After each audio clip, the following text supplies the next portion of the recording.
ವರಮಹಾಲಕ್ಷ್ಮಿ ಹಬ್ಬದ ಪೂರ್ವ ಸಿದ್ಧತೆ ಪಟ್ಟಿ ಹಾಗೂ ಹಬ್ಬದ ಪೂಜಾ ಸಾಮಗ್ರಿಗಳ ಪಟ್ಟಿ.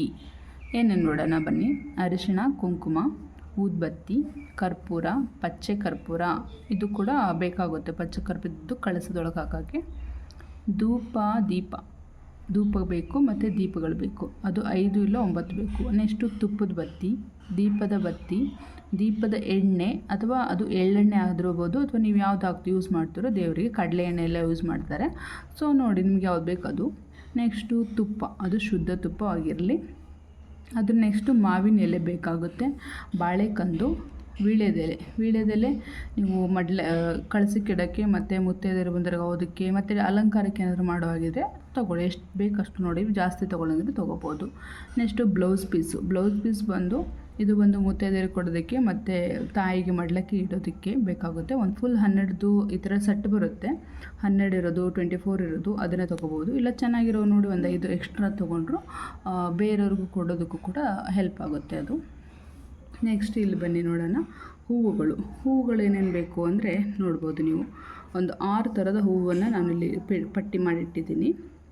ಫಸ್ಟ್ ಒಂದು ಮಲ್ಲಿಗೆ ಹೂವು ಅಥವಾ ಮಲ್ಲಿಗೆ ಹೂವಿನ ಹಾರ ಆಗಿರ್ಬೋದು. ನೆಕ್ಸ್ಟು ತಾವರೆ ಹೂವಂತೂ ತಾಯಿಗೆ ತುಂಬ ಇಷ್ಟವಾದ ಹೂವು ಅಂತಲೇ ಹೇಳ್ಬೋದು, ತಾವರೆ ಹೂವು. ನೆಕ್ಸ್ಟು ಪಾರಿಜಾತ ಹೂವು, ಕನಕಾಂಬರ ಹೂವು, ಗುಲಾಬಿ ಹೂವು, ಸುಗಂಧರಾಜ ಹೂವು. ಈ ಥರ ಘಮ ಬರುವಂಥ ಹೂವು ಅಂದರೆ ದೇವಿಗೆ ತುಂಬ ಇಷ್ಟವಂತೆ, ಅದು ಲಕ್ಷ್ಮಿಗೆ. ಸೊ ಇದರಲ್ಲಿ ಒಂದು 6 ಥರದ್ದು ಹೂವು ಕೂಡ ತಗೋಬೋದು. ನೆಕ್ಸ್ಟು ಹಣ್ಣುಗಳಂತ ಬಂದರೆ ಇವೆಲ್ಲ ಬಂದು ಹುಳಿ ಇರೋವಂಥ ಹಣ್ಣು ಅಂದರೆ ತಾಯಿಗೆ ಇಷ್ಟ ಅಂತ ಹೇಳ್ತಾರೆ. ದಾಳಿಂಬೆ ಹಣ್ಣು, ಕಪ್ಪು ದ್ರಾಕ್ಷಿ, ಸೇಬು ಹಣ್ಣು, ಬಾಳೆಹಣ್ಣು, ಅನಾನಸ್ ಅಥವಾ ಪೈನಾಪಲ್ ಹಣ್ಣು, ನೆಕ್ಸ್ಟು ಸೀತಾಫಲ ಹಣ್ಣು, ಆಮೇಲೆ ಸೀಬೆಕಾಯಿ ಹಣ್ಣು ಇವು ಕೂಡ ಸಿಗ್ತವೆ. ಕಡಿಮೆ ರೇಟಿಗಿರೋದನ್ನು ನೋಡಿ ತೊಗೋಬೋದು, ಅಥವಾ ನೀವು ಜಾಸ್ತಿ ತೊಗೋತೀನಂದ್ರೂ ತೊಗೋಬೋದು, ನಿಮ್ಮ ಒಂದು ಅನುಕೂಲಕ್ಕೆ ಬಿಟ್ಟಿದ್ದು. ಅದಾದಮೇಲೆ ಡ್ರೈ ಫ್ರೂಟ್ಸ್ ಕೂಡ ಬೇಕಾಗ್ತವೆ. ಒಂದು ಬೌಲಲ್ಲಿ ಹಾಕಿಡಬೇಕು ಇವೆಲ್ಲನೂ. ದ್ರಾಕ್ಷಿ, ಆಮೇಲೆ ಗೋಡಂಬಿ, ಬಾದಾಮಿ, ಒಣ ಖರ್ಜೂರ, ಪಿಸ್ತಾ ಮತ್ತು ಕಲ್ಸಕ್ಕರೆ. ಕೆಂಪು ಕಲರ್ ಕಲ್ಸಕ್ಕರೆ ಅಂದರೆ ದೇವಿಗೆ ತುಂಬ ಇಷ್ಟ ಅಂತೆ, ಇದು ಕೂಡ ಮೆನ್ಷನ್ ಮಾಡಿದ್ದೀನಿ ನಾನಿಲ್ಲಿ. ಆಮೇಲೆ ದೇವಿಯ ಅಲಂಕಾರ ವಸ್ತುಗಳು ಬನ್ನಿ ಏನೇನು ಬೇಕು ಅಂತ ಈ ಥರ ಒಂದು ಪಟ್ಟಿ ಮಾಡಿಟ್ಕೊಂಡ್ರೆ ತುಂಬಾ ಈಸಿ ಆಗುತ್ತೆ ನಮಗೆ. ಏನೇನೆಂದರೆ ದೇವಿಗೆ ಬಳೆಗಳು ಬೇಕು ಮತ್ತು ಸರಗಳು. ಅದು ಗೋಲ್ಡ್ ಆಗ್ಬೋದು ಅಥವಾ ಉಮಾ ಗೋಲ್ಡ್ ನೀವಾದರೂ ಯೂಸ್ ಮಾಡಿರೋದು, ಅಥವಾ ನೀವು ಯೂಸ್ ಮಾಡಿದ್ದು ಹಾಕ್ಬಿಡಿ. ನೀವು ಯೂಸ್ ಮಾಡಿದ್ದು ಹಾಕಲೇಬೇಕು ಅಂದರೆ ಅದಕ್ಕೆ ಸ್ವಲ್ಪ ಅರಿಶಿಣದ ನೀರಲ್ಲಿ ಹಾಕಿಬಿಟ್ಟು ಕ್ಲೀನ್ ಮಾಡಿಡಿ. ನೆಕ್ಸ್ಟು ಗೆಜ್ಜೆ ವಸ್ತ್ರಗಳು ಬೇಕಾಗುತ್ತೆ. ಅದು 21 ಅಥವಾ 16 ಎಳೆದು ಅಂತ ಹೇಳ್ತಾರೆ. ನೆಕ್ಸ್ಟು ತಾಳಿ ಅಥವಾ ಅರಿಶಿಣದ ಕೊಂಬು. ತಾಳಿನೇ ಸಿಗುತ್ತೆ ಗಂಧಿಗೆ ಅಂಗಡಿಯಲ್ಲಿ ರೆಡಿ ಇರೋದು. ಇಲ್ಲ ಅಂದರೆ ಅರಿಶಿಣ ಕೊಂಬ ಅದಕ್ಕಿಂತಲೂ ತುಂಬ ಶ್ರೇಷ್ಠವಾಗಿದೆ ಅಂತ ಹೇಳ್ತಾರೆ. ಅದು ನೆಕ್ಸ್ಟು ಬಾಗಿನ ಸೆಟ್ಟು, ಮಡ್ಲಕ್ಕಿಗೆ ಇಡೋದಕ್ಕೆ ಬಾಗಿನ ಸೆಟ್ಟು ತಾಯಿಗೆ.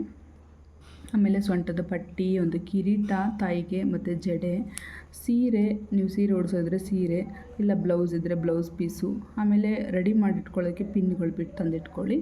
ಆಮೇಲೆ ಬಿಂದಿಗೆ ಅಥವಾ ಚೊಂಬು, ಅದು ತಾಮ್ರ ಮತ್ತು ಬೆಳ್ಳಿ ಅಥವಾ ಬೆಳ್ಳಿದಾಗಿರ್ಬೇಕು, ಇವೆರಡರಲ್ಲಿ ಒಂದು. ಮತ್ತು ದೇವಿ ಮುಖವಾಡ ಕೆಲವೊಬ್ಬರು ಬೆಳ್ಳಿದು ಹಾಕ್ತಾರೆ, ಕೆಲವೊಬ್ಬರು ಮಣ್ಣಿಂದೆಲ್ಲ ಯೂಸ್ ಮಾಡ್ತಾರೆ. ಮಣ್ಣಿನ ಒಂದು ಮುಖವಾಡನ ಯಾವುದು ಶ್ರೇಷ್ಠ ಇರುತ್ತೆ ನಿಮ್ಮ ಹತ್ರ ಇರೋದನ್ನು ಮಾಡಿ. ಆಮೇಲೆ ತೆಂಗಿನಕಾಯಿ, ಕಳಸ ಇಡೋದಕ್ಕೆ, ಆಮೇಲೆ ಕಾಯಿ ಒಡೆಯೋದಕ್ಕೆಲ್ಲ ತೆಂಗಿನಕಾಯಿ ಬೇಕಾಗ್ತವೆ, ಅದನ್ನು ನೋಡಿ ಇಟ್ಕೊಳ್ಳಿ. ನೆಕ್ಸ್ಟು ಅರಿಶಿಣ ಮತ್ತು ಕುಂಕುಮ ಬೇಕಾಗುತ್ತೆ. ಇದಿಷ್ಟು ದೇವಿ ಅಲಂಕಾರಕ ವಸ್ತುಗಳು ಅಂತ ಹೇಳ್ಬೋದು. ನೆಕ್ಸ್ಟು ಇಲ್ಲಿ ಮನೆ ತೋರಿಸ್ತೀನಿ. ದೇವಿ ಮಡ್ಲಕ್ಕಿಗೆ ತಾಂಬೂಲ ಏನೇನು ತುಂಬೋದು ಅಂತ ಅಂದರೆ ಅರಿಶಿಣ, ಕುಂಕುಮ, 5 ವೀಳ್ಯದೆಲೆ, 5 ಬೆಟ್ಟದ ಅಡಿಕೆ, ಮತ್ತು ಅಂಗದಾರ ಹೂವು, ಅಕ್ಕಿ, ಬೆಲ್ಲದ ಅಚ್ಚು 1 ಬೇಕಾಗುತ್ತೆ.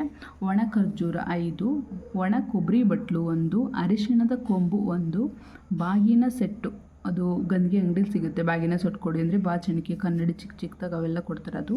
ಆಮೇಲೆ ಬ್ಲೌಸ್ ಪೀಸು ಸೈಡಿಗೆ ಇಡೋಕ್ಕೆ. ನೆಕ್ಸ್ಟು 1 ಡಜನ್ ಬಳೆ ಬೇಕಾಗುತ್ತೆ. ಇದಿಷ್ಟು ತಾಯಿಗೆ ಮಡ್ಲಕ್ಕಿ ಕೊಡೋದಕ್ಕೆ. ನೆಕ್ಸ್ಟು ಮನೆಗೆ ಸಾಯಂಕಾಲ ಮುತ್ತೈದೆಯರು ಬರ್ತಾರೆ. ಸೊ ಮುತ್ತೈದೆಯರಿಗೆ ಅರಿಶಿಣ ಕುಂಕುಮ ಕೊಡಬೇಕಲ್ಲ, ಆ ಟೈಮಲ್ಲಿ ಏನೇನು ಕೊಡೋದು ಅವರಿಗೆ ಅರಿಶಿಣ ಕುಂಕುಮ ಇದೆಲ್ಲ ಒಂದು ತಟ್ಟೆಗೆ ಹಾಕಿಟ್ರೆ ಅಥವಾ ಒಂದು ಬ್ಯಾಗಿಗೆಲ್ಲ ಹಾಕಿಟ್ರೆ ಇಟ್ಕೋಬೋದು. ಹೂವುಗಳು, ಬಳೆಗಳು 2 ಅಥವಾ 5 ಕೊಡ್ತಾರೆ. ಆಮೇಲೆ ಬ್ಲೌಸ್ ಪೀಸ್ ಕೊಡ್ತೀರಾ, ಚೆನ್ನಾಗಿರೋ ಬ್ಲೌಸ್ ಪೀಸೇ ಕೊಡಿ. ಅವ್ರು ತುಂಬ ಇಷ್ಟಪಟ್ಟು ಅದನ್ನು ಹೊಲಿಸ್ಕೊಂಡ್ರು ಕೂಡ ನಮಗೆ ತುಂಬಾ ಒಳ್ಳೆಯದು ಮಾಡಿದವ್ರಿಗೆ ಅಂತ, ಪೂಜೆ ಮಾಡಿದವ್ರಿಗೆ. ಆಮೇಲೆ ತೆಂಗಿನಕಾಯಿ ಕೊಡೋರು ತೆಂಗಿನಕಾಯಿ ಕೊಡ್ತಾರೆ. ಆಮೇಲೆ ವೀಳ್ಯದೆಲೆ, ಅಡಿಕೆ, ಬಾಳೆಹಣ್ಣು ಅಥವಾ ಇತರೆ ಹಣ್ಣು ಯಾವುದಾದ್ರೂ. ಬಾಳೆಹಣ್ಣು ಕೊಟ್ಟರೆ 2 ಬಾಳೆಹಣ್ಣು ಕೊಡಬೇಕು ಅಂತ ಹೇಳ್ತಾರೆ, ಒಂದೊಂದೆಲ್ಲ ಕೊಡಬೇಡಿ. ಬೇರೆ ಹಣ್ಣು ಒಂದೊಂದು ಹಣ್ಣು ಕೊಟ್ಟರೆ ಪರವಾಗಿಲ್ಲ. ಆ್ಯಪಲ್ಲು, ಪೊಮಗ್ರೆನೇಟು, ಸೀಬೆಕಾಯಿ, ಆರೆಂಜು, ಮೂಸಂಬಿ ಈ ಥರ ತರ್ತಿಲ್ಲ, ಇದೆಲ್ಲ ಒಂದೊಂದು ಹಣ್ಣಿದ್ರೆ ಓಕೆ. ನೆಕ್ಸ್ಟ್ ಗಿಫ್ಟು ಅಂತ ನೀವೇನಾದರೂ ಕೊಡಬೇಕು ಅನಿಸಿದ್ರೆ ಪರ್ಸು, ಬ್ಯಾಗು ಅಥವಾ ಲಕ್ಷ್ಮಿ ಕಾಯಿನು ಆ ಥರದ್ದು ಕೂಡ ಕೊಡ್ಬೋದು. ಅದು ನಿಮ್ಮ ಅನುಕೂಲಕ್ಕೆ ಬಿಟ್ಟಿದ್ದು. ಇಷ್ಟು ಮುತ್ತೈದೆಯರಿಗೆ ಅರಿಶಿನ ಕುಂಕುಮ ಕೊಡುವಂಥ ಒಂದು ಐಟಮ್ಗಳು. ನೆಕ್ಸ್ಟು ಪೂಜೆಗೆ ಶ್ರೇಷ್ಠವಾದ ವಸ್ತುಗಳು ನೋಡೋಣ ಬನ್ನಿ. ಇಲ್ಲಿ ನಾನು ಒಂದು 21 ಪಟ್ಟಿ ಮಾಡಿ ಇಟ್ಟಿದ್ದೀನಿ.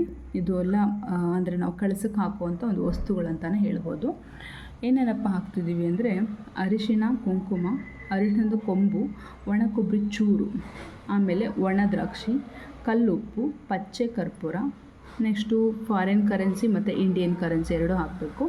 ಹಳದಿ ಕವಡೆ, ಗೋಮತಿ ಚಕ್ರ, ಗೋಮೂತ್ರ ಅಥವಾ ಗಂಜಲು, ಹಾಲು, ಮಲ್ಲಿಗೆ ಎಣ್ಣೆ, ಜೇನುತುಪ್ಪ, ಕಮಲಾಕ್ಷಿ ಬೀಜ, ಚಿನ್ನ ಅಥವಾ ಬೆಳ್ಳಿ ಏನಾದರೂ ಒಂದು ಉಂಗುರ ಅಥವಾ ಏನಾದರೂ ಒಂದು ನಿಮ್ಮ ಹತ್ರ ಇರೋದನ್ನು ಹಾಕಿ ಅದಕ್ಕೆ ಅಂತ. ನೆಕ್ಸ್ಟು ಪಂಚಗವ್ಯ ಅಂದರೆ ಹಾಲು, ಮೊಸರು, ಜೇನುತುಪ್ಪ, ತುಪ್ಪ, ಬಾಳೆಹಣ್ಣು ಅಂತ ಬರುತ್ತೆ, ಅದು ಪಂಚಗವ್ಯ. ಬಿಳಿ ಸಾಸಿವೆ, ಲವಂಗ ಮತ್ತು ಅಶ್ವಗಂಧ ಇವಿಷ್ಟೂ ಲಕ್ಷ್ಮಿಗೆ ಶ್ರೇಷ್ಠವಾದ ಒಂದು ವಸ್ತುಗಳು.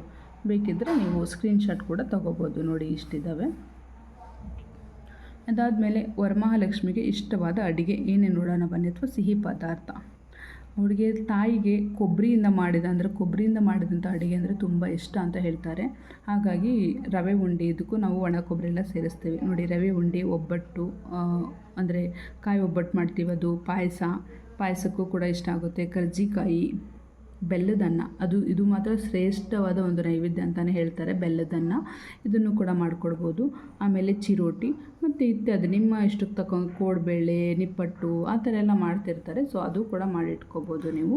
ಸೊ ಇದಾಗಿತ್ತು ಫ್ರೆಂಡ್ಸ್ ವರಮಹಾಲಕ್ಷ್ಮಿ ಹಬ್ಬದ ಒಂದು ಪ್ರಿಪ್ರೇಷನ್, ಯಾವ ಥರ ಮಾಡ್ಬೋದು ಪೂರ್ವವಾಗಿ ಸಿದ್ಧತೆ ಅಂತ ಒಂದು ಪಟ್ಟಿ ಕೂಡ ಮಾಡಿಬಿಟ್ಟು ನಿಮಗೆ ತೋರಿಸ್ತಾ ಇದ್ದೀನಿ.